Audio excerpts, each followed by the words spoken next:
அன்புள்ள CNN news 18 தொலைக்காட்சி நிறுவனத்தினுடைய டவுன் ஹால் சென்னை நிகழ்ச்சியில கலந்து கொண்டு சிறப்பித்துக் கொண்டிருக்கக்கூடிய மாண்புமிகு அமைச்சர் பெருமக்கள், திரு அன்பில் மகேஷ் பொய்யாமொழி அவர்களே, திரு TRP ராஜா அவர்களே, நாடாளுமன்ற உறுப்பினர் கனிமொழி சோமு அவர்களே, சட்டமன்ற உறுப்பினர் பரந்தாமன் அவர்களே, CNN நியூஸ் 18 தொலைக்காட்சி நிறுவனத்தினுடைய நிர்வாக ஆசிரியர் திரு ஜாக்கா ஜேக்கப் அவர்களே, நிர்வாக ஆசிரியர் திரு ஆனந்த் நரசிம்மன் அவர்களே,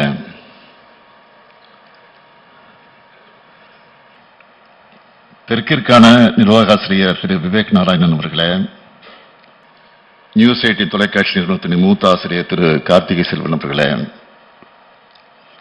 வரையை தந்திருக்கக்கூடிய பத்திரிகையாளர் உள்ளிட்ட சிறப்பு விருந்தினர்களே, அரசு உயர் அலுவலர்களே, பத்திரிகை மற்றும் ஊடகத்துறை சார்ந்திருக்கக்கூடிய நண்பர்களே, உங்கள் அனைவருக்கும் என்னுடைய அன்பான வணக்கம். கருத்து பரிமாற்றங்களும் விவாதங்களாலும் உரையாடல்களாலும் மாபெரும் அறிவு புரட்சியை நடத்தி காட்டியிருக்கக்கூடிய தமிழ்நாட்டில் இந்த டவுன் ஹால் நிகழ்ச்சிக்கு ஏற்பாடு செஞ்சிருக்கக்கூடிய CNN நியூஸ் 18 ஊடக நிறுவனத்திற்கு முதல்ல என்னுடைய வாழ்த்துக்களையும் பாராட்டுக்களையும் நான் தெரிவித்துக் கொள்ள விரும்புகிறேன்.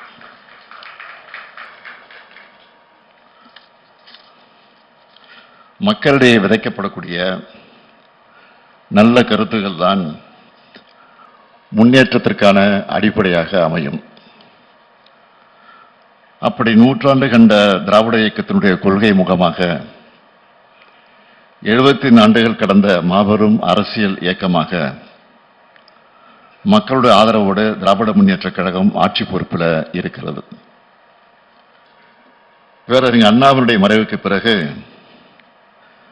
இந்த இயக்கத்தோட எதிர்காலத்துக்கான திசை காட்டியா முத்தமிழறிஞர் கலைஞர் அவர்கள்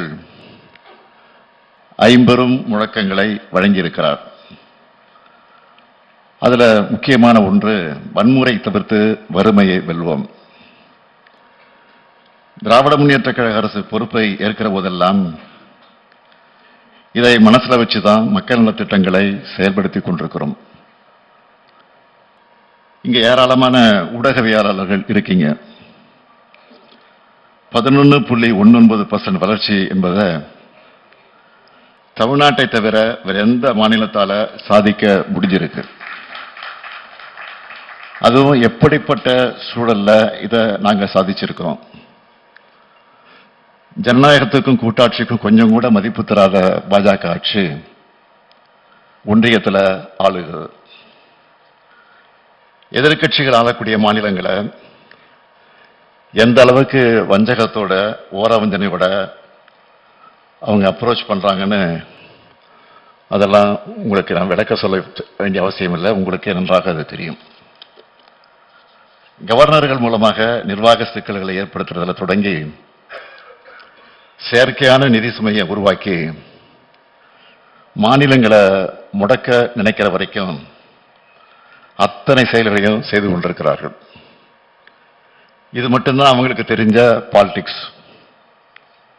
ஆனா இதையெல்லாம் அரசியல் தளத்திலையும் ஆட்சி அதிகாரத்திலையும் எதிர்கொண்டு வளர்ச்சி அரசியல்னா தமிழ்நாட்டை பாருங்கன்னு சொல்ற அளவுக்கு டெவலப்மெண்ட் பாலிடிக்ஸை அடையாளமா தமிழ்நாடு இன்றைக்கு வளர்த்திருக்கு. அதுவும் ஒரு தரப்புக்கான வளர்ச்சி இல்லை, எல்லாருக்கும் எல்லாம் என்ற பரந்துபட்ட வளர்ச்சி. பெண்கள், மாணவர்கள், இளைஞர்கள், விவசாயிகள், தொழிலாளர்கள், நெசவாளர்கள், தொழில் முனைவோர், அரசு ஊழியர்கள், ஆசிரியர்கள், திருநர்கள், மாற்றுத்திறனாளிகள் எல்லாரையும் எம்பவர் பண்ற பாலிடிக்ஸை நாங்க முன்னெடுத்திருக்கிறோம். நாங்க செஞ்சிருக்கிற மாதிரியான திட்டங்களை வேற எந்த மாநிலத்திலாவது செஞ்சிருக்காங்களா? growth சும்மா வந்துடுமா? இத்தனை திட்டங்களையும் வெற்றிகரமா செயல்படுத்துற காரணத்தினால தான் 11.19% growth சாத்தியமாகி இருக்கு. தமிழ்நாட்டில் எந்த குடும்பத்தை எடுத்துக்கிட்டாலும் அவங்கள ஒருத்தராவது நம்ம அரசோட திட்டங்கள்ல பயனடைஞ்சிருப்பாங்க. அதனாலதான் ஆட்சிக்கு ஆதரவான மனநிலையில மக்களை இன்றைக்கு நாங்கள் சந்திக்கிறோம். தமிழ்நாட்டோட இந்த வளர்ச்சியும் தனித்துவமும் உண்மையான வளர்ச்சி அரசியல்னு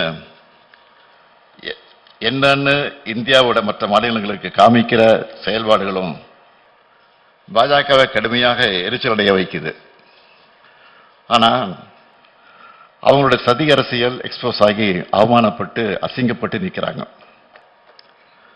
பாஜகவோட பேட்டர்ன் என்னன்னு திமுக மட்டுமல்ல, ஒட்டுமொத்த தமிழ்நாடே இன்றைக்கு உணர்ந்திருக்கு. அவங்க மேல மக்களுக்கு நம்பகத்தன்மை கிடையாது. மற்ற மாநிலங்கள்ல கட்சிகளை மிரட்டி ஆட்சிகளை கவிழ்த்து தங்களுடைய அரசை கொண்டு வர பயன்படுத்திட எப்படி வாஷிங் மிஷின்லாம் பயன்படுத்திட்டு இருந்தாங்களோ இப்போ அந்த வாஷிங் மிஷின் எங்கேயும் கொண்டு வந்து கூட்டணி அமைச்சிருக்கிறாங்க. அவங்களோட என்டிஏ கூட்டணி என்பது முழுக்க முழுக்க ஊழல்வாதிகளை மிரட்டி அமைக்கப்பட்டுள்ள கூட்டணி தான். கடந்த அதிமுக ஆட்சி காலத்தில் இருந்த முன்னாள் அமைச்சர்கள் பல பேர் ரெய்டுகளுக்கு ஆளானாங்க. 10 பேர் மேல டிவிஎஸ்சியில வழக்குகள் இருக்கு. ஆனா கூட்டணிக்காக அவங்களை இப்போ பாதுகாத்துட்டு இருக்காங்க. இன்னும் சொல்லணும்னா முன்னாள் அமைச்சர்கள் சில பேர் மேல எஃப்ஐஆர் கூட பதிவு பண்ண விடாம நீண்ட ஆண்டு காலமா ஆளுநர் மூலமா நிறுத்தி வச்சிருக்கிறாங்க. இந்த லட்சணத்துல இப்போ இடி, ஐடி, சிபிஐ ஆகியவற்றை எங்களையும் மிரட்டலான்னு பார்க்கறாங்க. என்னதான் பாஜக இடி, ஐடி, சிபிஐன்னு தன்னுடைய படைபலத்தை அந்த பரிவாரத்தை அழைச்சிக்கிட்டு வந்தாலும் அதை ஒரு கை பார்ப்போம்னு நாங்களும் தயாராக தான் இருக்கோம். இடி இதுவரைக்கும் பதிவு செஞ்ச 8000த்துக்கு அதிகமான வழக்குகள்ல எத்தனை வழக்குகள் முழுமையாக நடந்திருக்கு? அவங்களோட உண்மையான கன்விக்ஷன் ரேட் என்ன? ஊழல் குற்றச்சாட்டுக்கு உள்ளானவங்க எல்லாரும் உடனடியா யாரு கூட கூட்டணி சேர்றாங்க? புலனாய்வு முகமைகளை இவ்வளவு மலிவா பயன்படுத்தி தான் பாஜக அரசியல் சதுரங்க வேட்டைய நடத்திக்கிட்டு இருக்கு. அதுக்கு என்டிஏன்னு அந்த என்டிஏன்னு அந்த கூட்டணிக்கு பேரு. மக்கள் பாஜகவை நம்பணும்னு பழனிசாமி போன்ற ஆமாம் சாமிய பாஜகவின் கிழக்கழக செயலாளராக வச்சுக்கிட்டு டப்பா இன்ஜின் எடுத்துக்கிட்டு உள்ள வர நினைக்கிறாங்க. பாஜக உள்ள நுழைஞ்சா எப்படியெல்லாம் நடந்துப்பாங்க என்பதைத்தான் இப்போ அண்மையில் மகாராஷ்டிரால பார்த்துக்கிட்டு இருக்கோம். அதை நீங்களும் தெளிவாக புரிஞ்சிருப்பீங்கன்னு நினைக்கிறேன். மாநில கட்சியை உடைச்சு ஆட்சிக்கு வந்தவங்க இப்போ பிற்படுத்தப்பட்ட முஸ்லீம்களுக்கான 5 விழுக்காடு இடஒதுக்கீட்டை ரத்து செஞ்சிருக்கிறாங்க. மகளிர் உதவித்தொகை திட்டத்தில் 28 லட்சம் பெண்களை நீக்கி இருக்காங்க. இதை தான் தமிழ்நாட்டிலையும் செய்ய நினைக்கிறாங்க. அதுக்கு அவங்க பயன்படுத்த நினைக்கிற ட்ரோஜன் குதிரை தான் அதிமுக. அதனால தான் பழனிசாமி அவர்களை இன்றைக்கு பார்க்குறோம். அவர் வழங்கக்கூடிய எந்த வாக்குறுதியும் மக்கள் நம்புவதற்கு தயாராக இல்லை. மண்குதிரையை நம்பி யாராவது ஆத்திர இறங்குவாங்களா? நிச்சயம் மாட்டாங்க. எங்களை பொறுத்த வரைக்கும் எங்களுடைய லட்சியங்களும் கடமைகளும் ரொம்ப பெருசு. அதை நோக்கிய பயணம்தான் எங்களுடைய தேர்தல் வெற்றிகள். எல்லாருக்கும் எல்லாம், எங்கும் தமிழ், எதிலும் தமிழ், அனைத்து துறை வளர்ச்சி, அனைத்து மாவட்ட வளர்ச்சின்னு மக்கள் நல திட்டங்களை செயல்படுத்திக்கிட்டு இருக்கிறோம். அடுத்து ஒன்றுபட்ட இந்தியாவில் மாநிலங்களுக்கான உரிமைகளை பெற்று தந்து உண்மையான கூட்டாட்சி கருத்தியலை நிறுவனம்னு எங்களோட அடுத்த கட்ட பயணத்தையும் தொடங்கி இருக்கிறோம். மாநில சுயாட்சி என்பது அறிஞர் அண்ணா அவர்களுடைய உயில். அவர் எங்களுக்கு வழங்கின உயிர் கொள்கை. உண்மையான வளர்ச்சியை நம்ம இந்திய நாடு அடையணும்னா மாநிலங்களுக்கு நிறைய அதிகாரங்கள் வழங்கப்படணும். ஏன்னா மாநில அரசுகள் தான் மக்களுக்கு நெருங்கிய அரசுகள். ஒன்றிய அரசு என்பது தனக்கு தேவையான அதிகாரங்கள் மட்டும் வச்சுக்கிட்டு மற்றவற்றை மாநிலங்களுக்கு வழங்கிடணும். மாண்புமிகு பிரதமர் அவர்கள் உலகம் முழுக்க பயணம் செஞ்சு வளர்ச்சி அடைந்த நாடுகளை பார்க்கிறார. அப்படிப்பட்ட வளர்ச்சியை இந்தியாவும் அடையணும்னா மாநில சுயாட்சிக்கான அரசியல் சட்ட திருத்தத்தையும் கொண்டு வரணும். உண்மையான வளர்ச்சியை, மக்களுக்கு தரமான வாழ்க்கையை மாநிலங்கள் சாதிச்சு காட்டுறோம். பன்முகத்தன்மை கொண்ட இந்தியாவுக்கு கூட்டாட்சி தான் அடிப்படை. இது குறித்து அண்மையில் கூட இந்து ஆங்கில நாளேட்டில் ஒரு கட்டுரை கூட நான் எழுதியிருந்தேன். அது மட்டுமல்ல, ஒன்றிய மாநில உறவுகள் குறித்த உயர்நிலை குழு அமைச்சு அந்த குழுவினுடைய அறிக்கையும் முதல் பாகத்தை நான் வெளியிட்டிருக்கிறேன். அதை அனைத்து கட்சிகளுக்கு அனுப்பி வச்சு தேசிய அளவில் மாநில சுயாட்சி கருத்தியல் குறித்த புரிதலை ஏற்படுத்த வேண்டும் என்று நினைக்கிறோம்.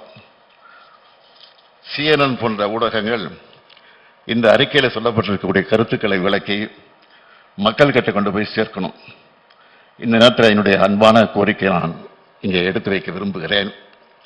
எங்களை பொறுத்த வரைக்கும் சமத்துவம், சமூக நீதி, மதச்சார்பின்மை, சகோதரத்துவம், மாநில சுயாட்சி உள்ளிட்ட கருத்தியல்கள் குறித்து இந்தியா முழுக்க ஒரு பரந்துபட்ட பார்வை உருவாக வேண்டும் என்று நினைக்கிறோம்.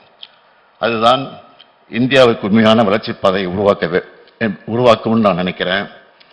அந்த பாதையை காட்டுவதற்கான ஒளியாதான் திராவிட மாடலை நாங்கள் அடையாளம் காட்டுகிறோம். இந்த பணியிலிருந்து நாங்கள் ஒருபோதும் பின்வாங்க மாட்டோம். நான் மக்களை நம்புகிறவன். மக்களுக்கான எங்களுடைய பயணத்தை யாராலும் தடுத்து நிறுத்த முடியாது. தமிழ்நாட்டில் நடக்க இருப்பது ஜனநாயகத்துக்கும் பாசிசத்துக்கும் இடையிலான தேர்தல். நான் உறுதியாக சொல்றேன், தமிழ்நாடு வெர்சஸ் NDA என்ற இந்த தேர்தலில் தமிழ்நாடு தான் நிச்சயம் வெல்லும். அதுக்கான கருத்துக்களை மக்கள்கிட்ட இன்னும் வலுவா கொண்டு போய் சேர்க்க CNN நியூஸ் ஊடகத்தின் இந்த டவுன் ஹால் நிகழ்வு துணை நிற்கணும் என்று கேட்டு, அந்த வகையில் இந்த நிறுவனத்துக்கு வாழ்த்தையும் சொல்லி விடைபெறுகிறேன். நன்றி, வணக்கம்.